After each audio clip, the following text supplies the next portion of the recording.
हे guys welcome to my new video. आजको भिडियोमा चाहिँ मैले हामीहरू पुप स्प्रिङ जाने भएको थियौँ, त्यही भएर त्यहाँको दिनभरि के गरेँ कस्तो रहेछ भनेर हजुरलाई देखाउन खोजिरहेको छु होइन।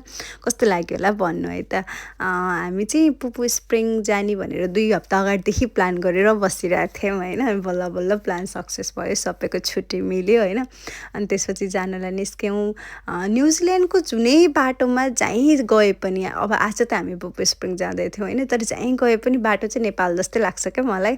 अनि यो चाहिँ त्यहाँ पुगिसकेपछि चाहिँ त्यो पुप स्प्रिङको बारेमा, उसको कल्चरल भ्यालुहरूको बारेमा, सबैको बारेमा डिस्क्रिप्सनमा लेखिदिएको थियो के। अनि यो चाहिँ एकदमै टुरिस्ट एरिया हो, सिनिक एरिया हो भनेर त्यसको बारेमा लेखिदिएको थियो होइन।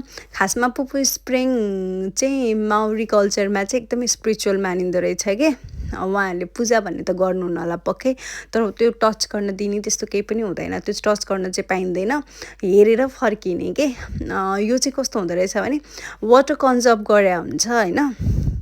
जुन चाहिँ वाटर एकदमै क्लियर हुन्छ क्या, वर्ल्डकै सबैभन्दा क्लियरेस्ट वाटरमा पनि आउँछ अरे यो होइन। तर यो चाहिँ कस्तो हुन्छ भने अब एक्चुअली भन्दाखेरि पानी कन्जर्भ गरेको छ, तलको सर्फेस मजाले देखिन्छ क्या, कस्तो क्लियर पुरै देखिन्छ। हामीले हाम्रो स्याडो त्यही उसमै देख्छौँ क्या, वाटरमै देख्छौँ होइन। अनि त्यसपछि एकदमै राम्रो छ क्या, एकदमै लाइक हुन्छ नि क्लियर वाटर होइन। छुन चाहिँ एकदमै मन लाग्छ तर छुन पाइँदैन। अनि बाटोहरू चाहिँ हजुर नमस्ते झरना जानुभएको छ कि छैन धरानको, मलाई चाहिँ त्यस्तै नै लाग्यो। साइडमा खोला होइन, अनि यतापट्टि जङ्गलको बाटोमा हिँड्ने बाटो चाहिँ एकदम म्यानेजेबल यहाँनिर होइन। अब नेपालमा त त्यस्तो थिएन उता जाने त, तर त्यस्तै के उकालो ओह्रालो। अनि त्यसपछि बाटो चाहिँ वरिपरि खोला देखेर चाहिँ मलाई त्यही नै याद आएको। अनि तर एकदमै म्यानेज गरेको थियो बाटो। यो एक्चुअलमा यसलाई भन्दो रहेछ पुप स्प्रिङ। अहिले जुन भिडियो देखिरहनु भएको छ नि, यसमा चाहिँ वरिपरि जङ्गलले घेरिएको, पहाडले घेरिएको होइन। अनि त्यसपछि बिचमा चाहिँ यसरी कन्जर्भ वाटर होइन। अनि त्यहाँनिर चाहिँ त्यो पानी उब्जाएको भन्छ नि, त्यस्तो पनि थियो, देखिरहेको थियो। तर अब हो होइन त्यो चाहिँ एक्चुअली थाहा छैन। तलको पुरै देखिरहेको थियो कि। अनि माथिको स्काई पनि मजाले क्लियर भिजिबल उसमा वाटरमा देखिरहेको थियो कि, कस्तो राम्रो देखिरहेको थियो। पानी छुन मन लागिरहेको थियो मलाई। जसरी पानीमा जानु मन लागिरहेको बेला छुन पाइएन भने चाहिँ रमाइलो लाग्दैन क्या, तर पनि रमाइलो थियो। अनि त्यसपछि त्यहाँनिर चाहिँ फोटो भिडियोजहरू टन्नै लियौँ। फेरि आज एकदमै भिड रहेछ, विकेन्ड थियो नि त, लास्टै नै भिड रहेछ। खासमा विकडेजहरू भयो भने चाहिँ एकदमै खाली हुन्थ्यो अनि रमाइलो पनि हुन्थ्यो होला, अझै राम्रो लिन पाउँथ्यो होला। अब धेरैजना आउँदै जाँदै गएको भएर अरूहरूलाई पनि चान्स दिनु परिरहेको थियो होइन। अनि त्यहाँनिर चाहिँ एकछिन बस्यौँ, हेऱ्यौँ, अनि त्यहाँको बारेमा कुरा गऱ्यौँ। अनि यताउति अरूहरूले पनि कुरा गरेको सुनिरहेको थियौँ कि। सबैजनालाई चाहिँ त्यहाँको कल्चर भ्यालुजहरू त्यसो एकदमै हेर्न रमाइलो लागिरहेको रहेछ। अनि त्यही हेऱ्यौँ।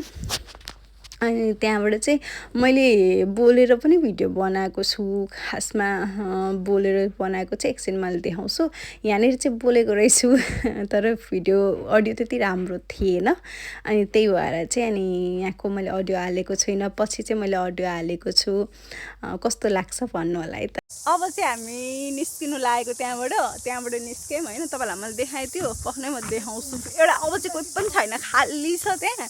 अघि चाहिँ मान्छे थिए, आज सन्डे भएर लास्टै भिड थियो होइन। अनि हामी अलिक टाढै आइसक्यौँ क्या हो त्यहाँबाट। अनि त्यसपछि हामी त्यहाँबाट निस्क्यौँ चाहिँ म त्यही पनि त्यहाँ देखाउँछु। त्यो मेन जहाँ उभिएर हेर्नुपर्ने हो स्प्रिङ चाहिँ, त्यहाँ अघि मान्छे त्यहाँ आज स्याटरडे हो कि, अनि एकदमै भिड छ। त्यहाँबाट निस्क्यौँ। अनि त्यसपछि अब यहाँबाट आउने एउटा बाटो रहेछ, जाने एउटा बाटो रहेछ। हामी चाहिँ एउटा बाटोबाट आयौँ, अब हामी अर्को बाटोबाट जाँदैछौँ। हेलो, यहाँ मान्छेहरूलाई बाटोमा होइन देखेपछि हेलो भन्दै हिँड्नुपर्छ होइन, नभए एकदमै रुड मान्छे कि। ओहो अझै पनि भिड रहेछ भाइ, म त देखिन्छ कि भनेर देखाउन आएको हजुरहरूलाई। खासमा यहाँबाट उभिएर हेर्ने हो कि। यसरी यो स्प्रिङ भयो। अनि यहाँ मेन चाहिँ यो हो खासमा देख्नुपर्ने होइन, मेन चाहिँ यहाँ छ। अब त्यसपछि चाहिँ अनि यस्तो अर्को बाटो, अघि आएको बाटो देखाएँ मैले होइन।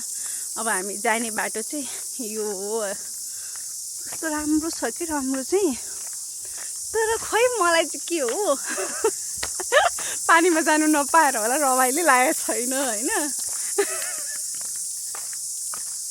पानीमा जानु परेको भए भिज्नु पाएको भए अझ रमाइलो लाग्थ्यो मलाई चाहिँ आएर फोटो खिचेर जाने ठाउँ जस्तो मात्र लाग्यो यो टिकटक बनाउनेहरूको लागि चाहिँ बेस्ट ठाउँ हो यो होइन म जस्तो टिकटक चाहिँ बनाउँदिनँ भिडियो बनाउँछु त्यही भएर खासै मलाई त छैन अनि त्यहाँनिर आज म लडेँ नि कस्तो नमजा लडेँ निरुसाको फोटो खिचेको थिएँ त्यहाँनिर यस्तो घुमाउरो रहेछ थाहा पाइनँ कस्तो नमजाले चोट लागेछ मलाई यहाँ हेर्नु ल आई डोन्ट नो देखिन रेडनेस भएको छ पुरै रेडै दुखिरहेछ अहिले तातो छ त्यति दुखेको छैन भोलि झन् कस्तो दुख्ने होला अनि त्यसपछि यहाँनिर यस्तो भ्यू आउँछ कि यहाँनिर चाहिँ यसरी यहाँ फोटो खिच्ने एउटा स्पट रहेछ dance you can go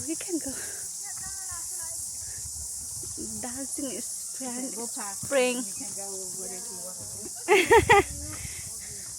and then यहाँ चाहिँ यस्तो रहेछ होइन यसरी फोटो खिच्ने ठाउँ रहेछ यहाँनिर चाहिँ अब खोलै हो भनौँ भने नि यताबाट पानी त आइरहेछ त्यो कस्तो कन्जर्भ वाटर छ के अरे प्रिजर्भ गरेर राखेको वाटर छ कन्जर्भ भनेको छु मैले सरी प्रिजर्भ गरेर राखेको वाटर हो यो चाहिँ अनि यो हामी चाहिँ उसमा के 12 पढ्दाखेरि फन प्लान्ट भनेर हामी भेला पार्थ्यौँ कि हर्बेरियम बनाउनको लागि मलाई त्यही याद आयो त्यो धरानको बाटोमा गएर यो पछाडि यस्तो दाना भएको नदाना भएको भनेर हजुरले पनि गर्नु भएन होइन जसले साइन्स गर्नुभएको छ उहाँलाई थाहा होला हो त्यस्तो फन प्लान्टहरू रहेछ अनि यस्तो चाहिँ बाटो छ कि यहाँ अनि त्यसपछि यस्तो बाटो चाहिँ यस्तो केले भन्ने यो टायर जस्तोले है टायर र काठ मिलाएर बनाएको रहेछ एन्ड देन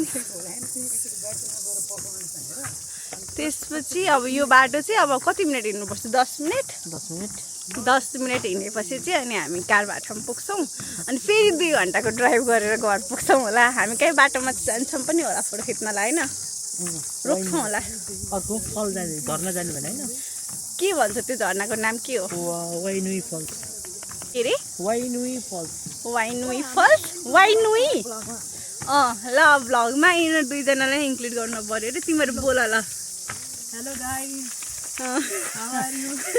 आलु मलाई त आउँदैन यार कस्तो लाग्यो पुपु स्प्रिङ बवाल लाग्यो तिमी र मैले बोले जस्तो त हो नि आलोक बोल ल मलाई बवाल लाग्यो तर पानी छुन पाएन छु भने झन् छुन मन लाग्दो रहेछ पानी छुन पाए भए अझै रमाइलो हुन्थ्यो पानी छुन नपाएर चाहिँ रमाइलो भएन होइन यहाँमा मान्छेहरू लास्टै छिटो हिँड्छ नि यहाँ चाहिँ अब अनुहार देखाउनु मिल्दैन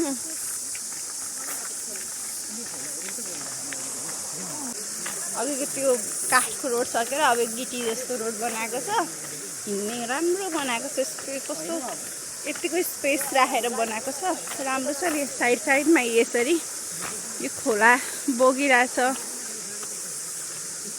त्यो खोलै होला प्रिजर्भ वाटर भयो त्यसरी खोला नबग्न पर्ने खै अब मलाई नि यसको बारेमा त्यति थाहा छैन गुगलै गरेर सर्च गर्नुपर्छ होइन यसलाई त प्रिजर्भ वाटर भन्दैन काफली किन भन्छौ त प्रिजर्भ वाटर यसरी बग्दैन अनि उता हो नि त प्रिजर्भ वाटर त्यति मात्र प्रिजर्भ गरेको कहाँ हुन्छ त्यो पनि त कतै न कतै त बगिरह होला पक्कै गुगल सर्च गरेर थाहा हुन्छ होइन अब चाहिँ हामी यहाँ पार्किङमा आइपुग्यौँ फाइनल्ली अब चाहिँ गाडीमा आएर हामी बस्यौँ होइन फाइनल्ली टायर्ड पनि भयो अलिअलि किनभने नाइट ड्युटी गरेर आएर आएँ अनि चाहिँ चाउचाउ खाएँ मैले खाएर सुतेँ उठेँ निस्किहालेँ हतपत रेडी भएर होइन रेडी हुनु चाहिँ टाइम लाग्दैन छिटो भइहाल्यो अनि त्यही भएर टाउको पनि दुखिरहेको थियो होला सायद आज 5 घन्टा निन्द्रा पनि पुगेको थिएन बाटोमा सिटामोल पनि किनेँ सिटामोल खाएर घुम्न जानु परेको छ होइन अनि अब हामीले चाउचाउ पनि लिएर हिँडेको थियौँ कि यो चाउचाउ यसरी मिक्स गरेर बनाएको थिएँ क्या मैले चिउरा भुटेर एभ्रिथिङ बाहिर अब भरे बेलुका खाने हो एक बिहान पनि बेलुका पनि बाहिर नखाऊँ भनेर घरबाटै केही लिएर हिँडेँ अब देखाउँछु है त मैले कसरी बनाएको छु यस्तो मिठो छ नि यो कुरा यहाँ देखिन्छ यो चाहिँ चाउचाउ भुजिया अनि पिनट्स अनि त्यसपछि चिप्सहरू हालेर बनाएको साह्रो टेस्टी छ यो छन चाहिँ त्यहाँनिर चाहिँ मैले भोइस रेकर्ड पनि गरेको छु होइन तर पछाडि गीत बजिरहेको भएर चाहिँ अनि मैले भोइस हटाउनु पर्यो यो चाहिँ हामी टाटा बिच बाटोमा घर फर्किँदाखेरि चाहिँ बाटोमा टाटा बिच भन्ने पर्दो रहेछ कि अघि जाँदाखेरि चाहिँ पसेको थिएनौँ ढिलो हुन्छ होला भनेर अनि फेरि पस्दा ढिलो हुँदैन अब टाइम छ भनेर नि यहाँ पसेर निस्केको थियौँ हेर्नु होला है त हेलो गाइज हामी चाहिँ फेरि अब त्यहाँ केही नदेखेर त्यहाँबाट फेरि हामी यहाँ टाटा बिच भनेर आयौँ टाटा बिचै छ यो ठाउँको नाम चाहिँ म चाहिँ बिच देखाउँछु है त यस्तो रमाइलो छ यो चाहिँ यहाँ यस्तो पे बोट ऱ्याम्प यहाँ चाहिँ यो बोटहरू लानको लागि ऱ्याम्प रहेछ होइन यस्तो अनि यो चाहिँ बिच रमाइलो रहेछ हौ ठाउँ त यहाँ त लास्टै हावा चलेको रहेछ ओहो चिसो पनि छ हौ चिसो त यहाँ त माइ गड कति चिसो रहेछ मान्छेहरू यहाँनिर यहाँ फिसिङ गर्न आउँदा रहेछन् कस्तो मजाले फिसिङ गरिरहेछ होइन फिस चाहिँ छ कि छैन थाहा छैन ओ माइ गड चिसो रहेछ हौ एकछिन यहाँ फोटोहरू खिच्छौँ होला एकछिन बस्छौँ अनि निस्किन्छौँ धेरै भित्र बस्दैनौँ राति हुँदा यस्तो के होइन देखाउँछु है त अब चाहिँ यहाँ हाम्रो गाडी छ अनि यहाँबाट यस्तो ऱ्याम्प रहेछ यो ऱ्याम्पबाट यता आयो चाहिँ बालुवा यस्तो बालुवा छ अनि यहाँ मान्छे फिसिङ गर्दैछ एकजना फुचे भाइले फिसिङ गर्दै रहेछ अनि पानी चाहिँ कस्तो छ देखाउँछु ल सफा छ कि छैन कस्तो म कामेर बोलिरहेको छु भाइ थाके चिसो छ लास्टै सफा पानी रहेछ म पानी त चिसो छ यार मेरो सा फेरि गर त के गर्यो रे तिमीले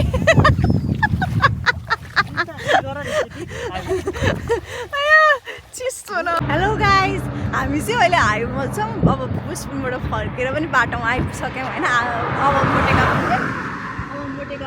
मोटेका नि रिचमन्डै पुग्यौँ अब त अब एकछिनमा पुगिहाल्छौँ होइन तर अब एउटा कुरा देखाउँछ है त हेर्नु है त्यहाँ बाटोमा के देखेँ हामीले look oh my God this sky is looking so beautiful हेर्नु ल मेरो फेस हेर्नु है त कस्तो राम्रो देखेछ रमाइलो लाग्यो हामीले बाटोमा राखेर भिडियो बनायौँ अब चाहिँ हामी निस्किन लागेको पछि देखाउँछ है त हेलो फेरि हामी चाहिँ स्टप लियौँ अब चाहिँ हामी यहाँ इन्डियन क्याफेमा रोकेछौँ यहाँनिर चाहिँ हामीले टेकअवेको लागि अघि नै अर्डर गरेको थियौँ उहाँ भाइ र बहिनी भित्र जानुभएको छ लिएर आउँदै हुनुहुन्छ चाहिँ भित्र जानु मन लागेन भित्र गएर हो यहाँबाट पनि गोल्डन आर्ट्स त देखिन्छ त अलिकति मात्रै देखिने रहेछ यहाँ हेर्नु ल यस्तो राम्रो अघि मैले बाटोमा चाहिँ देखाएको थिएँ हजुरलाई हामी यहाँ यो चाहिँ कस्तो राम्रो उ छ के तर हेर्नु ल यहाँनिर कति 8 त बज्यो है धेरै बजे छैन नि 8 बजे सबै बन्द भइसक्यो के 9 बज्यो सरी 8 बज्यो भने मैले हेर्नु मान्छे रोडमा ओहो कस्तो राम्रो गोल्डन आर्ट्स देखेछ है अनि मान्छे कोही पनि छैन के रोडमा पुरै खाली छ हामी चाहिँ आज रिचमन्डको उसमा आएको थियौँ इन्डियन क्याफे नभए प्रायः जस्तो नेल्सनको जान्थ्यौँ के हेर्नु मान्छे कोही पनि छैन यहाँ पनि एउटा बेकरी रहेछ बेकरी बन्द रहेछ तर गुल्ली खानु त मन छैन हो यहाँनिर भाइ बहिनी कुरिरहेछौँ कति टाइम लाग्ने हो त्यसपछि फेरि हामी घर फर्क्यौँ होइन घर चाहिँ बिरयानी अनि त्यसपछि सम काइन्ड अफ चिकन के मैले बिर्सेँ एक्ज्याक्टली चिकन तन्दुरी जस्तो केही लिएको थिएँ होला अनि त्यसपछि नान होइन चिज नान अनि राइस चाहिँ दिएको थियो सादा स्टिम राइस थियो अनि त्यो लिएर अनि घर फर्क्यौँ होइन अनि मिठो भएको थियो क्या बिरयानी चाहिँ तर कलर कति धेरै हालेको यो खानामा कस्तो कलर धेरै हाल्यो है अनि त्यसपछि मिठो त एकदमै मिठो थियो अनि हामीले यो खायौँ अनि यो खाएर घर फर्किँदासम्म 12:30 भएको थियो होला कि अनि 12:30 बजीतिर घर फर्केको थियौँ अनि गएर फ्रेस भएर अनि सुत्या हो थ्याङ्क यू